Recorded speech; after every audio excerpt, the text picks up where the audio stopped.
To understand Blackbeard, we must first understand the world he lived in. The year is approximately 1680.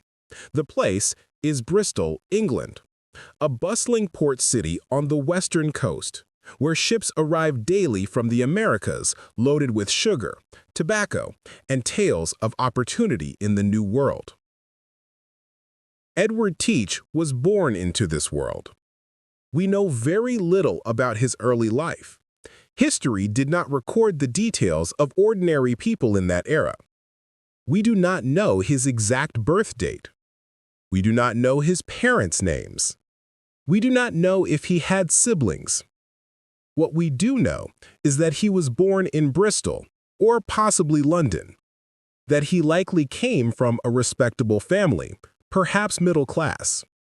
We know this because he could read and write, which was uncommon for ordinary sailors of that era. Literacy was a privilege, not a given. As a boy, Edward would have watched the ships come and go. He would have heard the sailors' stories. Tales of the Caribbean islands, where the weather was always warm and fortunes could be made. Tales of Spanish treasure ships loaded with gold and silver. Tales of merchants growing wealthy from sugar plantations, while common men toiled for wages that barely kept them fed. England in the late 1600s was a nation transforming itself. It was becoming a maritime power, competing with Spain and France for control of the seas and the riches of the New World. But this transformation created opportunities for some and hardships for others. For young men like Edward Teach, the choices were limited. You could become an apprentice to a tradesman, spending years learning a skill for little pay. You could work in the fields or factories, laboring long hours for subsistence wages. You could join the army and likely die in some distant war. Or you could go to sea. The sea offered adventure and opportunity. A skilled sailor could see the world. He could rise through the ranks through merit rather than birth. And if he was clever and bold, he might find ways to profit beyond his official wages. Edward Teach chose the sea. We believe he first went to sea as a teenager, probably around 1695 or 1696. He likely started on merchant vessels, learning the basics of seamanship, how to read the weather, how to handle sails, how to navigate by the stars, how to survive the brutal conditions of life aboard ship. The work was hard, harder than most modern people can imagine. Sailors worked 4-hour shifts around the clock. When they were not on watch, they were mending sails, scrubbing decks, repairing ropes, or performing the countless other tasks required to keep a wooden ship functional. The food was terrible. Hard biscuits infested with weevils, salt pork so tough it could barely be chewed, dried peas and beans, water that went bad after a few weeks at sea and had to be drunk despite its foul taste. Disease was rampant. Scurvy would cause your teeth to fall out and your old wounds to reopen. Dysentery would leave you weak and dehydrated. Fevers would strike suddenly and kill within days. And the pay was poor. Merchant sailors were paid irregularly and often cheated by their employers. Naval sailors were paid even worse and faced brutal discipline from officers who treated them as barely human. But Edward Teach persevered. He learned, he became skilled, and he waited for his opportunity. That opportunity came with the War of Spanish Succession, which began in 1702. England was once again at war with Spain and France, and wars created opportunities for men willing to take risks. During wartime, governments issued letters of marque. These were licenses that authorized private ships to attack and capture enemy vessels. The practice was called privateering, and it was essentially legal piracy. Privateers were expected to share a portion of their prizes with the government that licensed them, but they could keep the rest. For a skilled sailor with courage and ambition, privateering offered a chance to become wealthy. Edward Teach joined a privateer crew, probably around 1705 or 1706. We do not know which ship he served on or who commanded it, but we know he was successful. He learned the art of naval combat. He learned how to board enemy ships. He learned how to intimidate opponents into surrendering without a fight. More importantly, he learned that taking ships by force could be far more profitable than honest labor. The War of Spanish Succession ended in 1713. Suddenly, thousands of privateers found themselves without legal employment. They had spent years capturing ships and taking prizes. They had grown accustomed to the excitement and profit of their profession. Many of them did not want to return to the drudgery of legitimate merchant sailing. The pay was too low, the conditions were too harsh, and they had tasted freedom and wealth. So, they became pirates. The transition was natural and easy. They already had the ships, they already had the skills, they already knew how to capture vessels and divide plunder. The only difference was that now they did it without government authorization. This was how the golden age of piracy began. Not from lawless criminals seeking to destroy society, but from privateers who simply continued doing what they had been doing during the war, except now they attacked all ships instead of just enemy vessels. Edward Teach was among them. Around 1716 or 1717, he made the decision to become a pirate. He was in his mid-30s, older than many pirates who started their careers younger, but his age and experience would prove to be advantages. He joined the crew of Captain Benjamin Hornigold, one of the most successful pirates operating out of Nassau in the Bahamas. Nassau was the pirate capital, a place where hundreds of pirates gathered, traded stolen goods, and planned their next ventures. Hornigold recognized Teach's abilities. He made him an officer on his ship. Teach proved himself capable and fearless. When Hornigold captured a large merchant sloop, he gave command of it to Teach. Edward Teach now had his own ship. He was a pirate captain, and he was about to become a legend. Edward Teach understood something that many pirates did not. Reputation was as powerful as cannons. Fear was as effective as force. If your enemies were terrified of you, they would surrender without a fight. If they surrendered without a fight, you captured their ships and cargo without risking your crew or damaging the prize. This was both safer and more profitable than actual combat. So Teach decided to create a persona that would terrify anyone who saw it. He would become something more than a man. He would become a legend, a monster, a nightmare made flesh. He started with his appearance. Teach was a large man, probably over 6 feet tall, which was quite tall for that era. He was powerfully built from years of hard labor at sea. He had naturally dark hair and grew it long. But his most distinctive feature was his beard. He grew his beard long and thick and wild. It covered much of his face and chest. It was jet black, which gave him his name, Blackbeard. But Teach took it further. Before going into battle, he would braid his beard and tie the braids with colored ribbons. He would stick slow-burning fuses used for firing cannons into his hair and beard and light them. These fuses produced thick smoke but burned slowly and did not actually hurt him. The effect was terrifying. When Teach approached in battle, his head would be wreathed in smoke as if he were a demon emerging from hell. His wild eyes would stare out from the smoke. His huge figure would tower on the deck of his ship. He carried multiple pistols stuck into a bandolier across his chest, sometimes 6 or more. He carried a cutlass. He would shout and roar as his ship approached its target. Contemporary accounts describe him as looking like a figure from a nightmare. One writer said he looked like the devil himself. This was exactly what Teach wanted. He was creating theater.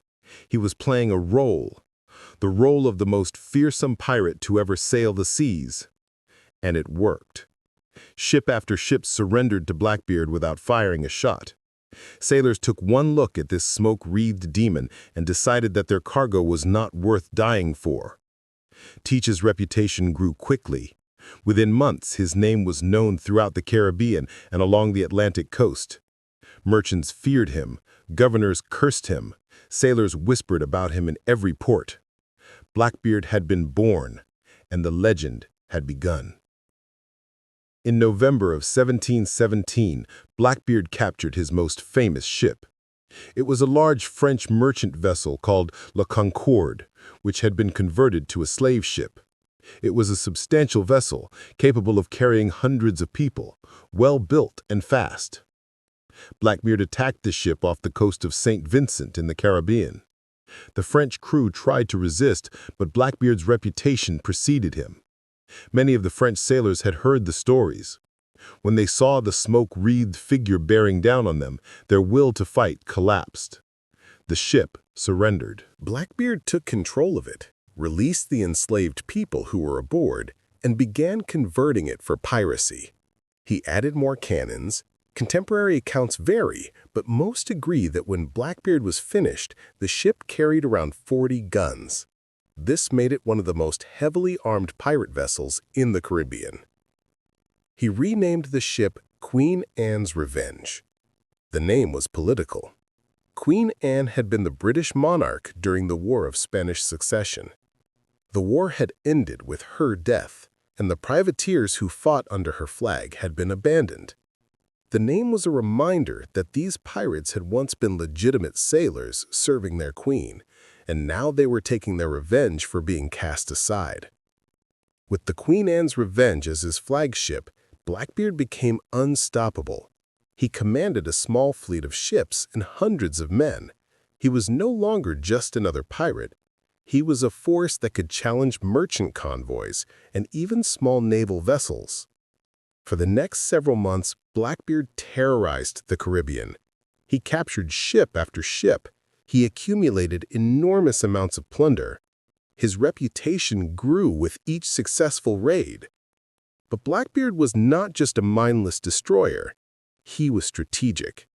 He understood that pirates could only survive if they had safe harbors where they could rest, repair their ships, and trade their stolen goods. Nassau, in the Bahamas, had been the primary pirate haven. But in 1718, the British government sent a new governor, Woodes Rogers, to retake Nassau. Rogers arrived with a squadron of naval ships and offered the pirates a choice: accept the king's pardon and give up piracy, or be hunted down and hanged.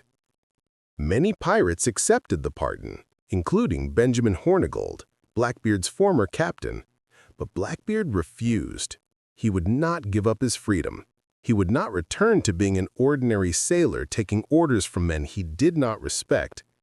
Instead, he sailed north, to the coast of North America, to waters that were less heavily patrolled and where colonial governors might be more willing to look the other way in exchange for bribes. This decision would shape the final year of Blackbeard's life, and it would lead to his most audacious act. In May of 1718, Blackbeard did something that shocked the entire Atlantic coast. He blockaded Charleston, South Carolina, one of the most important ports in British North America. Charleston was a thriving city and a major center of trade. Ships arrived constantly, carrying goods from Europe and the Caribbean. The city's merchants were wealthy and powerful, and Blackbeard was about to hold them hostage. Blackbeard positioned his fleet at the entrance to Charleston Harbor. For several days, he captured every ship that tried to enter or leave. Merchant ships loaded with valuable cargo, passenger ships carrying wealthy colonists.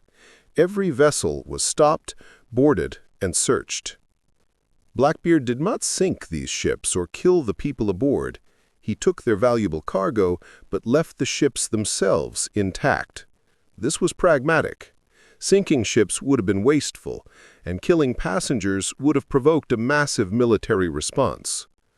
But he did take hostages. Among them were several prominent citizens of Charleston, including Samuel Wragg, a member of the governor's council, the ruling body of the colony. Blackbeard sent a message to the governor.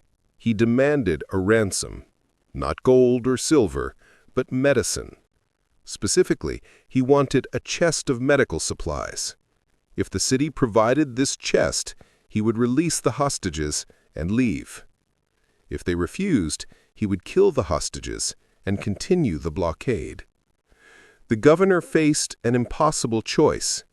If he paid the ransom, he would be giving in to pirates. It would show weakness and encourage other pirates to try similar tactics. But if he refused, innocent people would die, and the blockade would continue, strangling the city's economy. The governor chose to pay. A chest of medical supplies was prepared and sent out to Blackbeard's ship. Blackbeard kept his word. He released the hostages unharmed and sailed away. The incident terrified the entire Atlantic coast. If pirates could blockade Charleston, one of the most important cities in the colonies, then nowhere was safe. Merchant ships stopped sailing. Trade came to a halt. The governors of Virginia, North Carolina, and South Carolina all sent urgent letters to England, begging for naval ships to be sent to protect them. But Blackbeard had achieved something more important than plunder.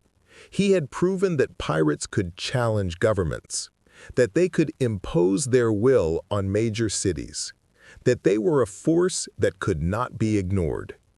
The blockade of Charleston became one of the most famous incidents in pirate history. It demonstrated Blackbeard's boldness and his strategic thinking. It also sealed his fate.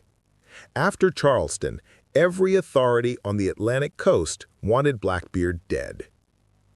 After leaving Charleston, Blackbeard sailed north along the coast. But disaster struck near Beaufort Inlet in North Carolina. The Queen Anne's Revenge ran aground on a sandbar. Efforts to free the ship failed. It was stuck fast. Blackbeard was faced with a serious problem. His flagship was lost. He had other ships in his fleet, but none as powerful as the Queen Anne's Revenge. What happened next has been debated by historians for 3 centuries. Some believe the grounding was an accident. Others believed Blackbeard deliberately grounded the ship as part of a plan. Here is what we know.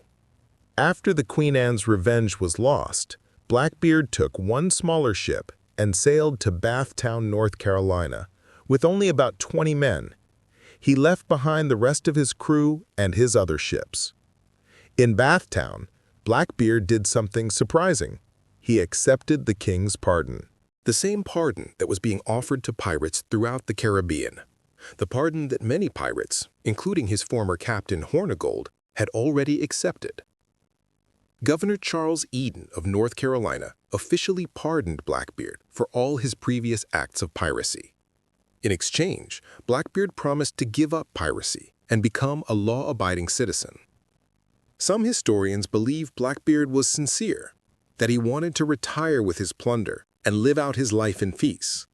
He had captured enormous amounts of wealth over the previous 2 years. He could afford to live comfortably for the rest of his days. Other historians believe the pardon was a ruse, that Blackbeard planned to continue piracy but wanted the protection of official forgiveness.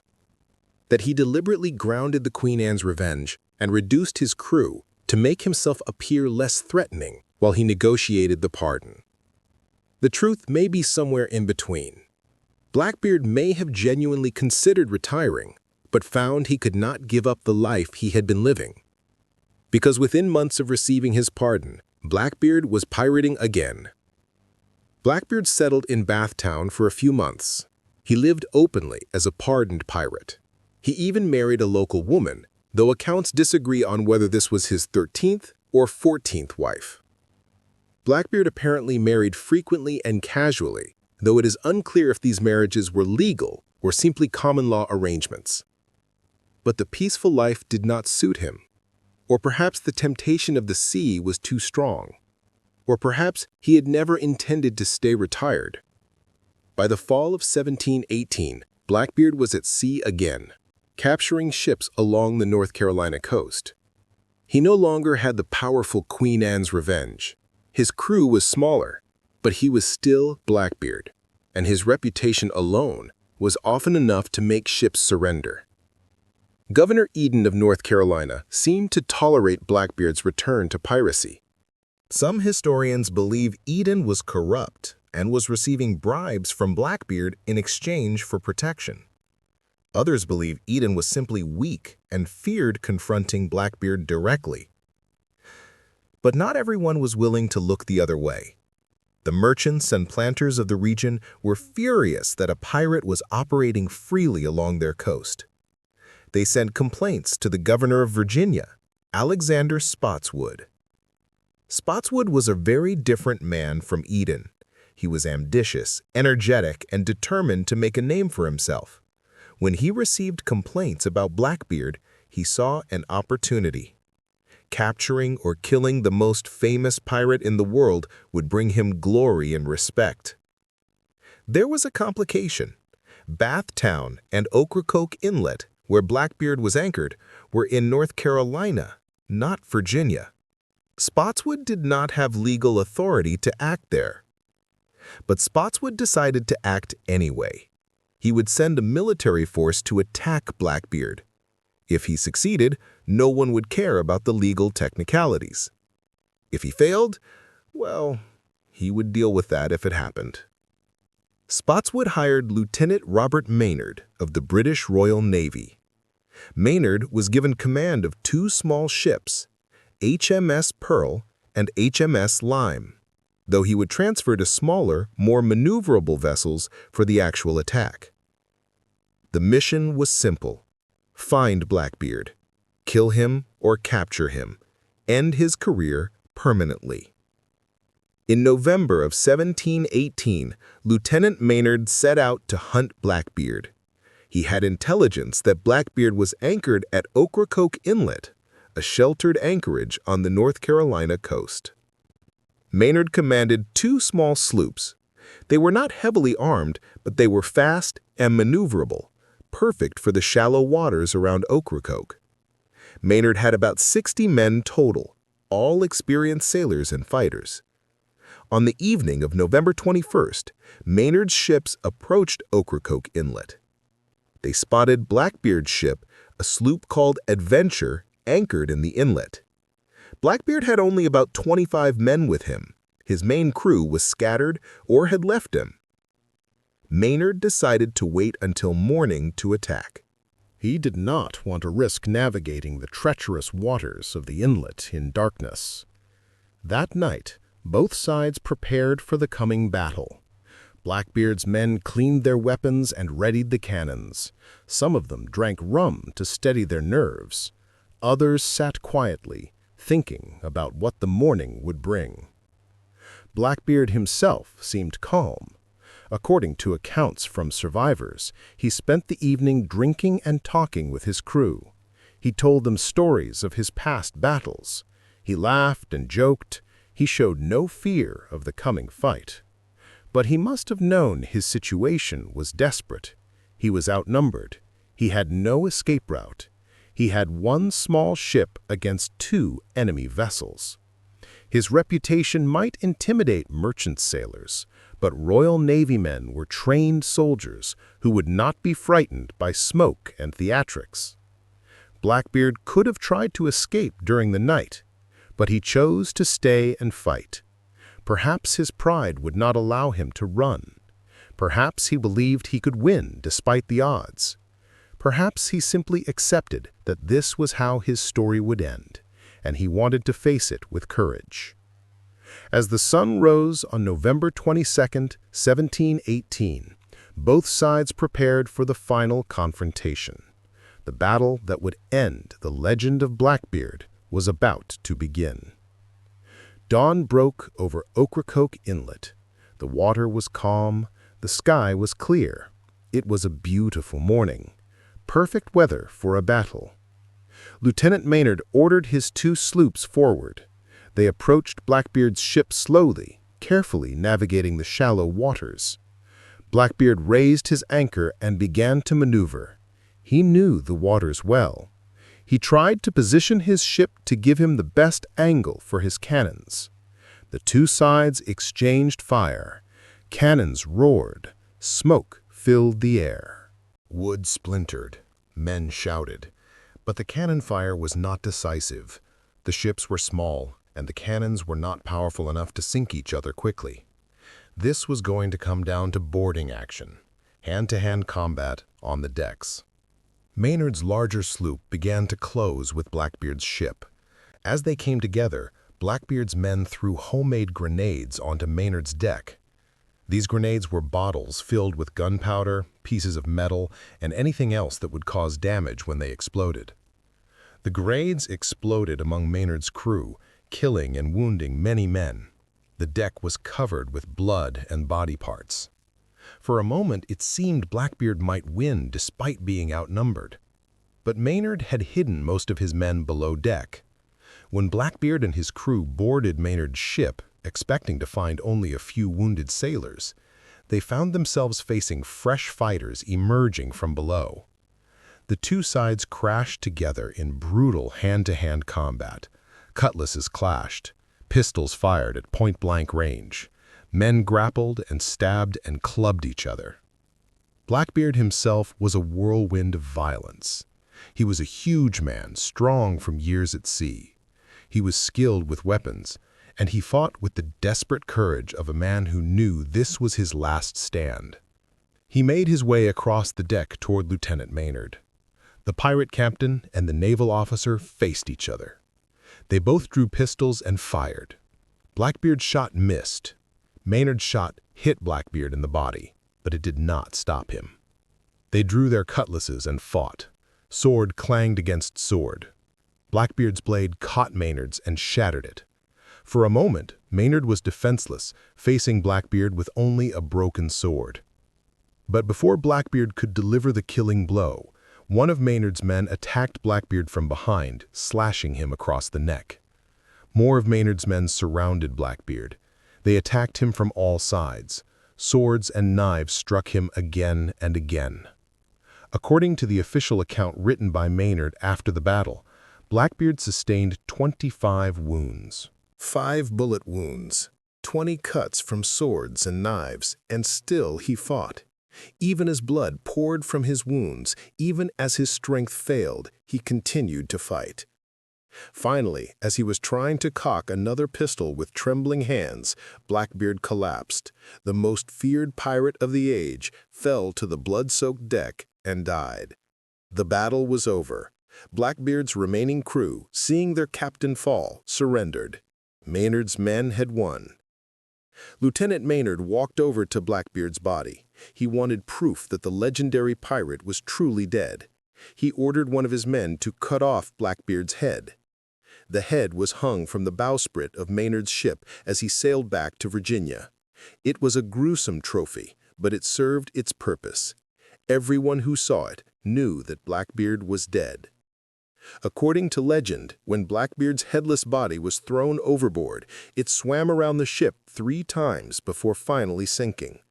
This story is almost certainly not true, but it demonstrates how quickly the legends began to form around Blackbeard's death.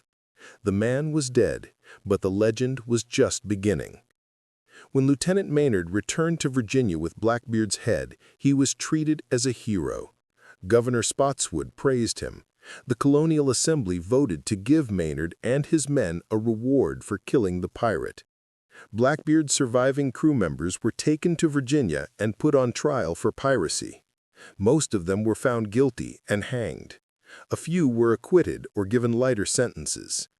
Blackbeard's head was taken to Hampton, Virginia, and placed on a pole at the entrance to the Hampton River. It remained there for years as a warning to other pirates.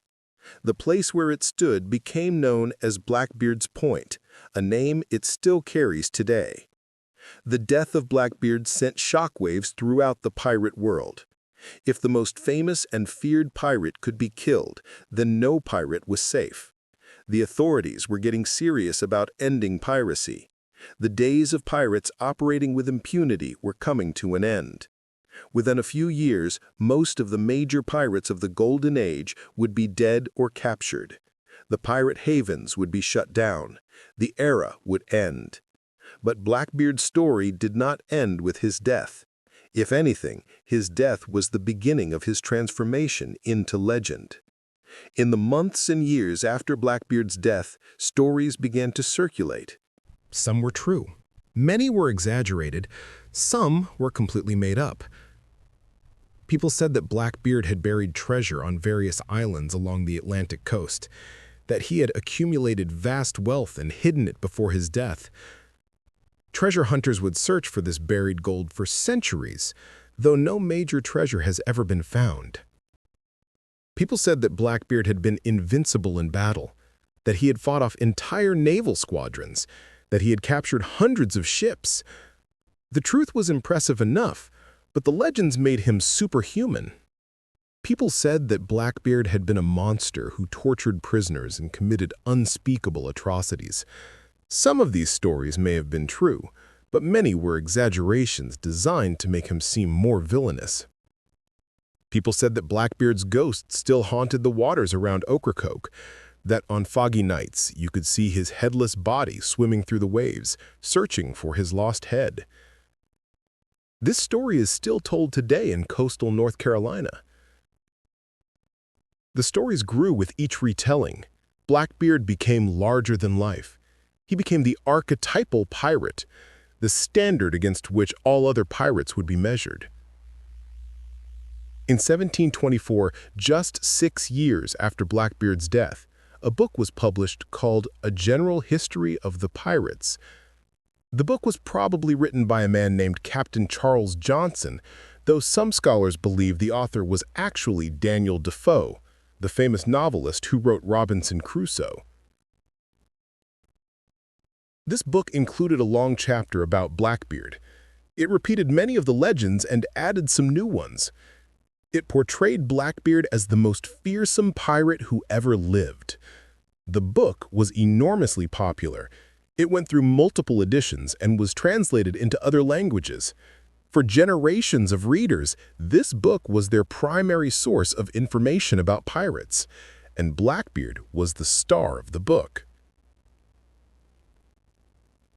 From this book, the legend of Blackbeard spread throughout the English-speaking world. He became the pirate that everyone knew, the name that was synonymous with piracy itself. But who was the real Edward Teach? Beyond the legends and the theatrical persona, what kind of man was he? The historical record provides only glimpses. We know he could read and write, suggesting some education. We know he was a skilled sailor and navigator, capable of commanding ships in difficult waters. We know he was a capable leader who inspired loyalty in his crew. We know he understood psychology and used it to his advantage. The smoke-wreathed beard, the multiple pistols, the fearsome reputation. These were all tools he used to achieve his goals with minimal bloodshed. And here is something interesting. For all his fearsome reputation, there are very few documented cases of Blackbeard actually killing anyone before his final battle. He captured dozens of ships, but he preferred to intimidate them into surrendering rather than fighting. And once they surrendered, he generally treated prisoners well. This was not mercy, it was pragmatism. If word spread that surrendering to Blackbeard meant being tortured or killed, then ships would fight to the death.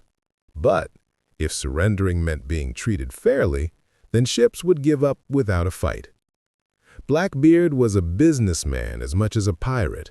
He understood that his reputation was his most valuable asset. He cultivated that reputation carefully. There are accounts of Blackbeard being cruel and violent. Some prisoners reported being threatened or roughed up. But compared to other pirates of his era, Blackbeard was relatively restrained in his violence. This does not make him a hero. He was a criminal who stole property and disrupted trade. He caused fear and economic harm. But he was not the mindless monster of legend. He was a man who made choices. He chose piracy because he saw it as the best way to escape poverty and powerlessness. He chose to create a fearsome persona because it made his work easier and safer. He chose to fight at Ocracoke rather than surrender because he valued his freedom more than his life. These were the choices of a human being, not a monster. A flawed, complex, fascinating human being. For almost 300 years, the Queen Anne's Revenge remained lost. Blackbeard's flagship had run aground off the coast of North Carolina in 1718, and no one knew exactly where. But in 1996, a marine archaeology team discovered a shipwreck in the waters near Beaufort Inlet. After careful examination and years of archaeological work, they confirmed that this was almost certainly the Queen Anne's Revenge. The discovery was extraordinary. The ship had been preserved under layers of sand and sediment. Thousands of artifacts were recovered: cannons, anchors, navigation instruments, medical equipment, personal items belonging to the crew. These artifacts provide a window into Blackbeard's world. They show us what life was like aboard an 18th-century pirate ship. They confirm some details from historical accounts and challenge others. For example, the ship was indeed heavily armed, with evidence of at least 30 cannons. This confirms accounts of Blackbeard commanding a powerful vessel. The medical equipment recovered from the wreck is particularly interesting. It includes syringes, which were used to treat venereal diseases that were common among sailors. It includes equipment for amputating limbs, a common necessity in an era before antibiotics, when infected wounds often required amputation to save a person's life. The artifacts also include items from around the world: African gold dust, Spanish coins, Chinese porcelain. These items show the global reach of Blackbeard's activities and the international nature of trade and piracy in the early 18th century. The discovery of the Queen Anne's Revenge does not answer all our questions about Blackbeard. We still do not know if he deliberately grounded the ship or if it was an accident. We still do not know how much wealth he accumulated or where it went. We still do not know many details of his early life. But the archaeological work has given us physical evidence of Blackbeard's world. These are objects that he and his crew touched and used. They make the legend feel more real, more human. 300 years after his death, Blackbeard remains one of the most famous pirates in history. His name is known around the world. His image appears in books, movies, television shows, and video games. Why does Blackbeard continue to fascinate us? Part of the answer is the power of a good story. Blackbeard's life has all the elements of great drama. A common man who rises to become powerful and feared. Bold exploits like the blockade of Charleston, a dramatic final battle against overwhelming odds, a violent death, and a gruesome trophy. These are the elements that capture imagination. But there is something more. Blackbeard represents a kind of freedom that most people dream about but never experience. Freedom from authority, freedom from social constraints, freedom to live by your own rules. This is, of course, a romanticized vision. Real piracy was brutal and short-lived. Most pirates died young and violently. They lived hard lives filled with disease, violence, and constant danger. But the legend of Blackbeard ignores these harsh realities and focuses on the freedom, the adventure, the rebellion against authority. In our modern world where most of us are bound by obligations and responsibilities, where we follow rules and defer to authorities, where we work jobs we may not love to pay bills that never stop coming, the idea of a man who simply said no to all of that has powerful appeal. Blackbeard said no to poverty, no to powerlessness, no to being told what to do by people he did not respect. He chose to live life on his own terms, knowing it would be short but hoping it would be meaningful. This is the heart of Blackbeard's enduring appeal. Not the violence or the criminality, but the defiance, the refusal to accept limitations, the choice to be free, whatever the cost. This is the story of Edward Teach, known to history as Blackbeard, a man who lived only 38 years, who spent only 2 years as a famous pirate, but who became a legend that has lasted 3 centuries. His story reminds us that a single person can make an enormous impact, that reputation and psychology can be as powerful as physical force, that the line between hero and villain is often blurrier than we like to admit. Blackbeard was a criminal. He was also a brilliant strategist. He was violent. He was also pragmatic. He was feared. He was also, in his way, respected. He lived in a brutal age when life was cheap and opportunities were few. He made choices that we might not make, but within the context of his time and his circumstances, his choices make a certain kind of sense. We do not have to admire everything he did, but we can recognize that he was a remarkable person, someone who understood human nature, who used creativity and intelligence to achieve his goals, who lived boldly in an era that demanded boldness.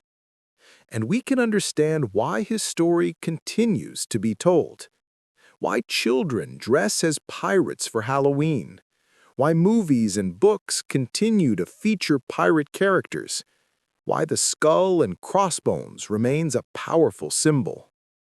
Because Blackbeard, more than any other pirate, came to represent something that speaks to a deep human longing, the longing to be free, to live without constraints, to chart our own course across uncharted waters. The legend of Blackbeard is the story of that longing. And as long as people dream of freedom, the legend will endure.